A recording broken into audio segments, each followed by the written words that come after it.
नमस्कार मित्रों, मैं ममता वाजपेयी भोपाल से मेरी हरी भरी छत पर आपका स्वागत है।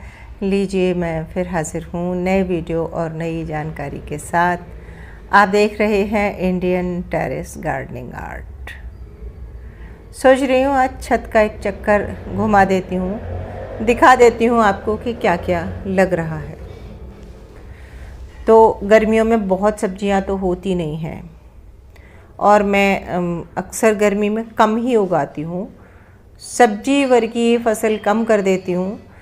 तो हो रही है अभी हमारी अच्छे से, तो ककड़ी हो रही है, लौकी की भी हार्वेस्टिंग निकल रही है और चेरी टमाटो हो रहे हैं।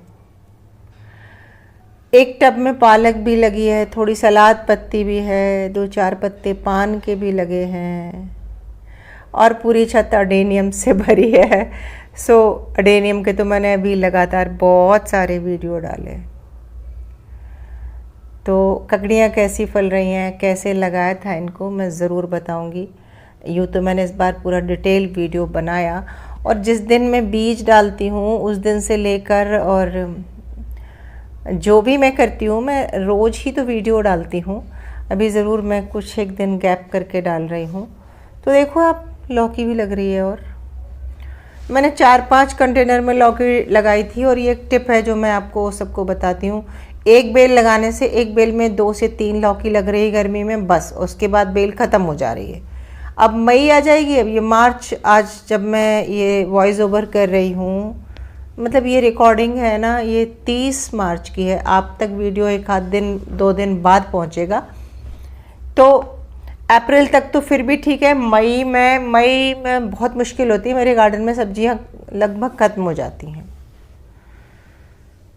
तो देखो कितनी अच्छी ककड़ियाँ फल रही हैं और मैंने इन्हें अलग अलग डेट्स में लगाया था। मैंने जनवरी के आखिरी सप्ताह से लगाना शुरू किया था। ये टिप्स मैंने भी बहुत बार बाद में सीखी गार्डनिंग करते करते। पहले क्या होता था, मैं एक बार सब चीज़ लगा देती थी और फिर बस हो गया, मतलब सारे ड्रम में इकट्ठे बहुत सारे बीज डाले, एक साथ सारी फसल आई और फिर उसके बाद छत खाली। अब मैं ये नहीं करती हूँ। अब मैं 2 ड्रम में मैंने ककड़ी लगाई तो जनवरी के आखिरी सप्ताह में लगा दी थी, फिर मैंने कुछ 15 फरवरी तक लगाई और ऐसे करते करते मैं मार्च तक मैंने ककड़ियाँ लगाई, मतलब 15 मार्च तक मैंने ककड़ियों के बीज डाले हैं। तो धीरे धीरे करके अब मेरी कब से हार्वेस्टिंग निकल रही है, मुझे हो गया 15-20 दिन तो हो गए हार्वेस्टिंग होते हुए। और चेरी टमाटो बहुत अच्छे से लग रहे हैं और अभी तो बड़े वाले टमाटर भी लग रहे हैं, वो जो मैंने ककड़ी की छाया में बोए थे। अगर आप मेरे रेगुलर व्यूअर हैं तो भी मैं कह सकती हूँ, ये देखो इसमें एक ड्रम में थोड़ी पालक भी लगी है, एक लाल भाजी भी लगी है। तो गर्मी में अभी सब्जियाँ हो जाती हैं, लाल भाजी, पालक, ये वो पुरानी वाली ककड़ियाँ हैं। तो इनकी 3 से 4 हार्वेस्टिंग हो चुकी है। तो अब देखो इनका कुछ का साइज़ तो बहुत ही छोटा हो गया। ये देखो एक तो बिल्कुल बिल्कुल पिद्दी सी है, इत्तू सी है, ज़रा सी, लेकिन सब इतनी छोटी नहीं है। पर हाँ, अब जो पहले जो हार्वेस्टिंग हो रही थी वैसी नहीं हो रही थी। और इस शेड के नीचे जो टमाटर है ना, ये भी देखो अब इनमें फ्रूटिंग हो रही है। ये देखो ककड़ियों का साइज अब इतना बच्चा है, इतनी लंबी लंबी हो रही हैं ये। लेकिन मैं सच बताऊं आपको, ककड़ियाँ इतनी निकल रही हैं कि एक परिवार के खाने के लिए रोज़ ही 2-4 ककड़ी रहती है। तो यदि आप ये ककड़ियों के शौकीन हैं, गार्डनिंग के शौकीन हैं, तो मेरे अभी तक के अनुभव के हिसाब से इसमें ज़्यादा कोई रोग नहीं लगता, मुझे परेशानी नहीं होती, बहुत आसानी से हो जाती है ककड़ियाँ। हाँ, इनको मतलब बीज हम जनवरी आखिरी सप्ताह या फरवरी पहले सप्ताह से आप शुरू कर सकते हैं। तो मैं हर उम्र की ककड़ियाँ बता रही हूँ। देखो शुरू में जो एक ये बड़े बड़े पत्ते दिख रहे हैं, ये छोटी हैं, ये मैंने बाद में लगाई हैं, अभी इनमें बेल फैली नहीं है।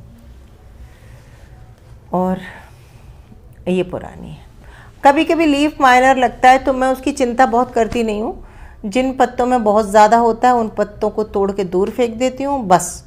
और मैं कोई दवाई ववाई तो मैं नीम ऑयल भी नहीं स्प्रे करती। और कई साल से यही मिट्टी, जो कि अब टोटली ऑर्गेनिक हो गई है, जिसमें बहुत सारे सूखे पत्ते हैं, बहुत सारा किचन कंपोस्ट है, बकरी की लैंडी की या मेमनी की खाद है, तो ये छत से बाहर गई ही नहीं मिट्टी, तो इसने कोई केमिकल टच ही नहीं हुआ, सो इसकी रोग प्रतिरोधक क्षमता बढ़ गई है। ये देखो, ये और अगली किस्त की है, ये अभी 8 से 10 दिन लगेंगे, उसके बाद इनमें फ्रूटिंग शुरू होगी। ये अभी बस अब आकार ले रही हैं। ग्रो बैग बहुत बड़े हैं, इनकी चौड़ाई 24 इंच होगी, ऊंचाई मेरे ख्याल से 15 इंच होगी। और ये थोड़ी सी बरबटी भी लगा दी है, बरबटी यानी कि लोबिया, है ना, लोबिया भी लगा दी है। होगी, हो जाएगी, मैं तो बस प्रयोग करती रहती हूँ। और ये फूल रहे हैं अडेनियम, ऐसे फूल रहे हैं अभी तो कि छत रंग बिरंगी हो गई है, जैसे कि किसी ने गुलाल बिखेर दिया हो, जैसे कि कोई चित्रकारी हो। और अभी तो काफ़ी कुछ नए रंग भी ऐड हो गए हैं मेरे कलेक्शन में, तो मुझे थोड़ा नया नया अनुभव मिल रहा है, अच्छा लग रहा है और कुछ नहीं। वैसे तो मेरे पुराने भी जो सिंगल पेटल के हैं वो मुझे बहुत बहुत पसंद हैं। अडेनियम को हम सिर्फ फूलों के लिए नहीं लगाते, उसके तने में भी बहुत ब्यूटी होती है।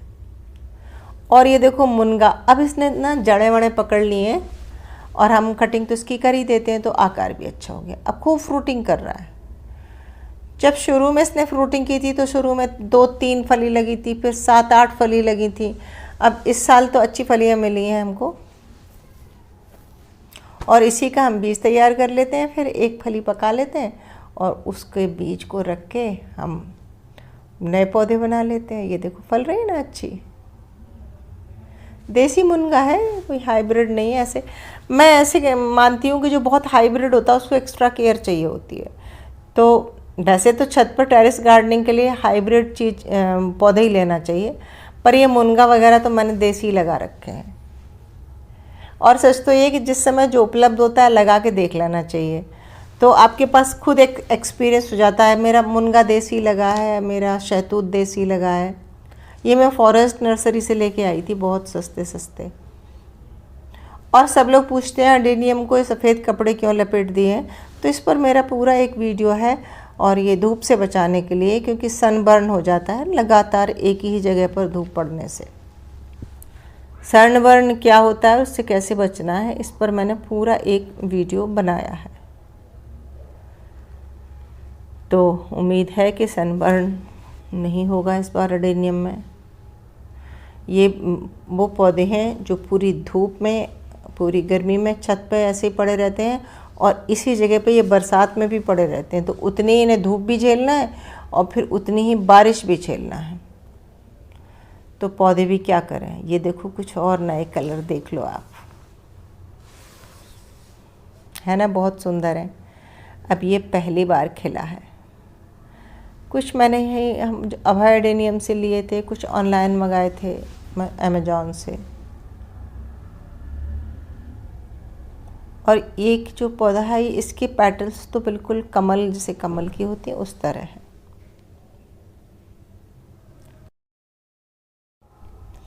तो लगभग पूरी छत का चक्कर लगा लिया है हमने, और आज की वीडियो में बस इतना ही। जल्दी हम फिर ये ककड़ियाँ हार्वेस्टिंग के लिए तैयार हो रही हैं, तो एक और हार्वेस्टिंग दिखाएंगे आपको। और वीडियो अच्छा लग गया हो तो फिर लाइक कीजिए, शेयर कीजिए, सब्सक्राइब तो मुझे कर ही लीजिए। मिलते हैं हम अगले वीडियो में, तब तक के लिए नमस्कार।